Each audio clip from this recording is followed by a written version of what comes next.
let's just remember that this current situation in Ukraine grows out of the February 2014 Maidan coup, a Right. coup that was carried out by Ukrainian nationalists, violent extremists who are loyal to the memory of Stepan Bandera, a Ukrainian nationalist, ultra-nationalist. Let me just stop you. The American CIA worked with the worst elements in Ukraine, these people you're now talking about, Victoria Nuland and her folks in the State Department as well, to pull off this coup. Correct. They pulled off the coup, and now these people are the ones who went into Mariupol and terrorized the Russian population there.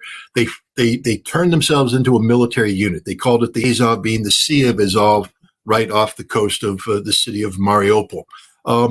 They are 100%, neo-Nazi. They, as you said, the swastikas, Hitler, the whole thing. They glorify Ukrainian nationalist linkage with Hitler.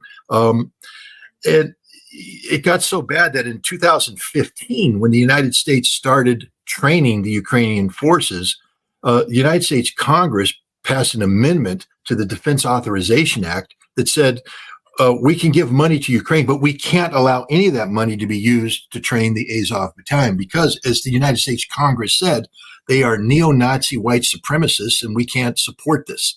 And the Congress passed this amendment all the way up until 2022, when we started supplying Ukraine with these weapons. The people in Congress who signed this amendment calling the Azov Regiment Nazis, when Republicans stood up in Congress and said, why are we funding Nazis? People like Jamie Raskin stood up, how dare you say there's Nazis? There are no Nazis. He's the one who signed the legislation that said we can't give money to these Nazis. They're the same ones that allowed Azov members to come to the United States Congress, be feted, to be treated as heroes, to hold auctions in the People's House, selling memorabilia with the Nazi symbology. So we sold Nazi memorabilia in the People's House to raise money for Nazis, which are what the Azov regiment is. For the Ukrainians right now, the Azov Battalion, which renamed itself because it became too much of a political problem, they're now the 3rd Assault Regiment. They are one of the few remaining effective units left in the Ukrainians, and they are used extensively to launch counterattacks and plug holes in the battlefield. They need weapons.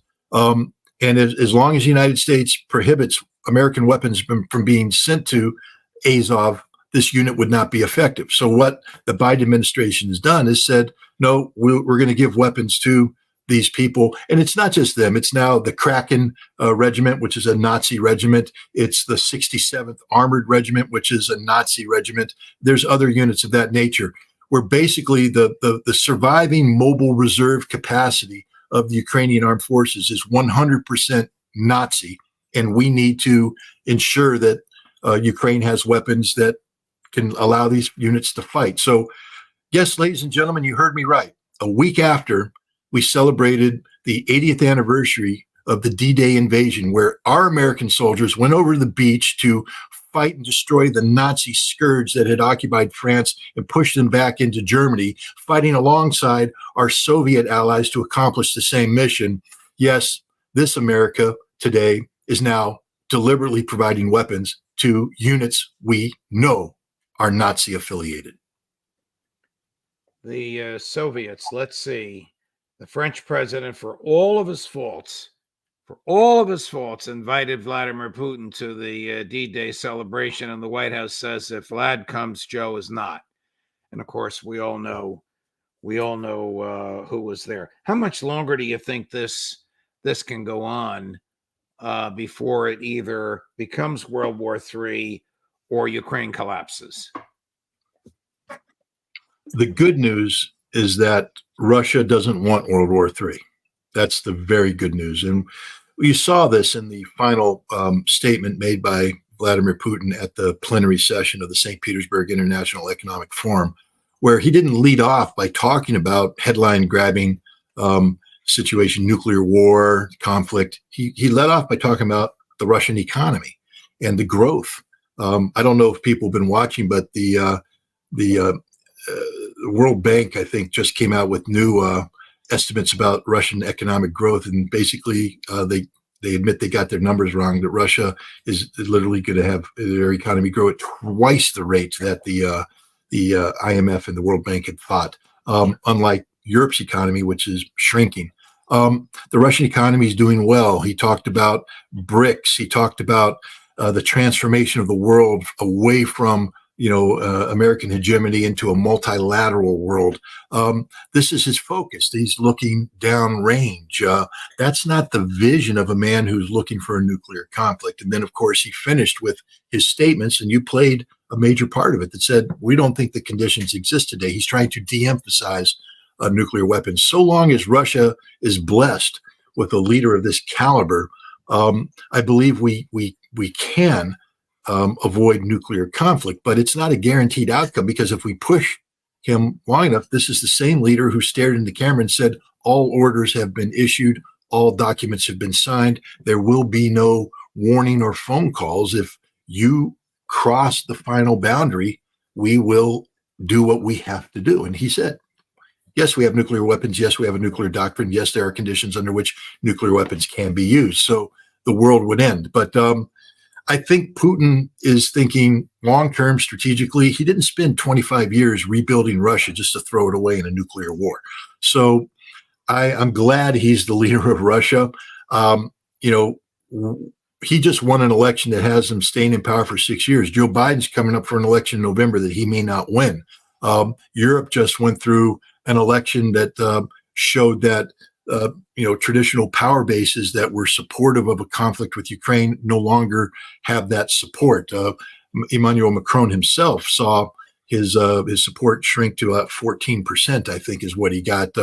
He has to call snap elections for a French parliament, which may put a right-wing government in play that is opposed to going to war against Russia. So we see Europe curing itself, healing itself right now. Russia's smart. They just have to buy time and let the problem of these warmongers solve itself. I've said this many times on your program. I'll say it again. All of the plans that NATO is thinking about in terms of expanding their forces and building capacity to fight Russia are in the heads of people or on paper, but there's nothing real there. They can't afford it. And one of the reasons they can't afford it is because of the very bad economic situation in Europe, which has manifested itself politically now in demands for change. And so I do think we're going to see change percolating up through Europe, changing the strategic focus of confronting Russia into how do we peacefully live with Russia.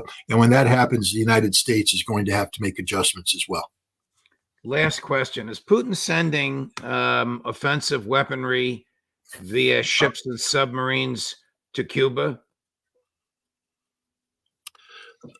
As we speak, there's a Russian missile frigate, I believe, and a Russian missile submarine that have made a port call in Cuba.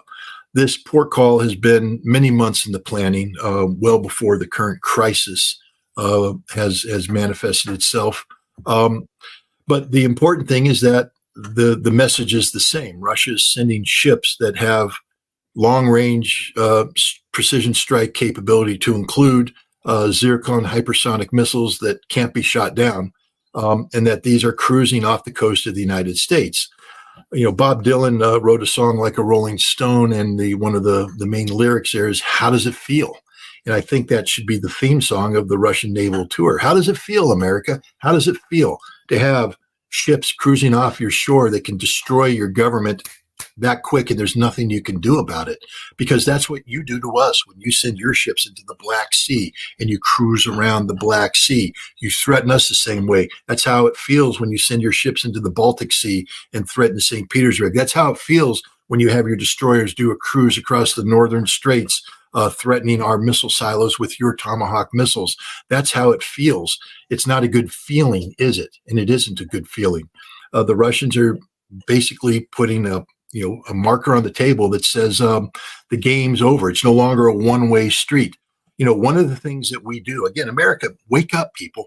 We send B-52 bombers out of England, flying down the Baltic Sea in a direct beeline towards St. Petersburg, the second largest city in Russia. Beyond that is the Kola Peninsula, where the Russian fleet is and strategic capabilities are.